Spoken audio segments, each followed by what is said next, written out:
Hello, how are you? All good. Did you sleep well? Perfectly. Dreamed something beautiful? Great. Perfect. You're feeling a bit unwell. Maybe something hurts? Alice, well. Perfect. Great. I'll come later to measure your pressure, and if you're feeling well, we can have a final conversation. You can lie down. I'll look in on you. Thanks. With pleasure. The operation went well. We got 10 eggs. That's a good amount. They'll be fertilized after lunch today, and tomorrow you'll get information over the phone from the lab about how many eggs were fertilized. We'll see each other on the 5th day. They'll implant the embryo. Do you have any more questions? Everything is clear for now. Perfect. Wonderful. Wonderful. Point 10, that's an incredibly cool number. During the first attempt, we had 3, and that's great, and now it's out of my hands. We can wait and see what happens. They are a great team that should be, but now it's like that. Now I need to distract myself a bit.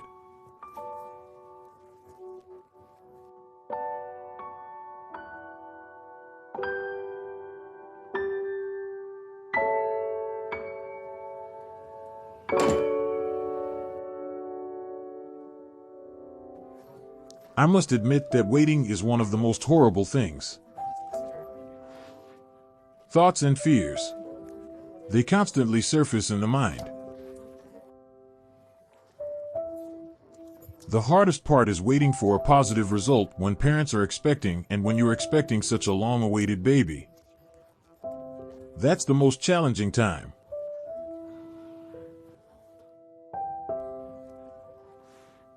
I have the same feelings as a surrogate mother. On the one hand, I'm scared because I'm worried about whether everything will be okay at birth. On the other hand, it's pure joy because this is my first baby.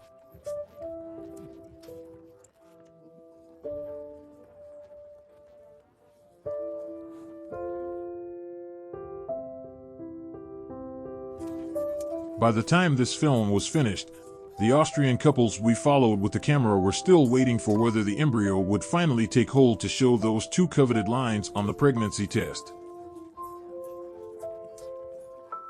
I believe it's essential to talk about the unfulfilled desire to have children. I couldn't imagine how many women or couples are suffering, and I thought then, oh God, how lonely I am. I'm completely abnormal. I'm strange.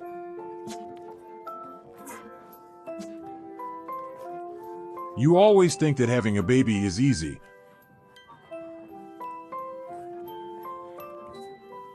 But if you read a little about this topic, you notice many have such a problem. It's wild how many women there are, how many couples are in the exact moment where I am. But nobody talks about it, and it's a big problem.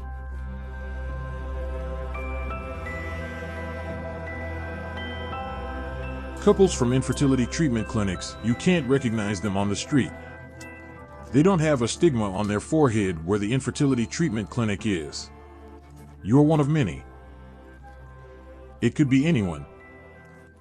Your neighbor who maybe doesn't tell you about it. Your colleague who is often on sick leave. It's not visible to people.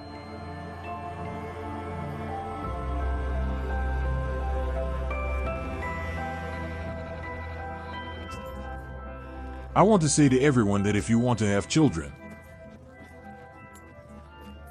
it hasn't happened yet. You need to muster up the courage and go with your partner to a fertility clinic because it might work, and it does work if you believe in it very strongly and stick to your line, and just don't let yourself be defeated.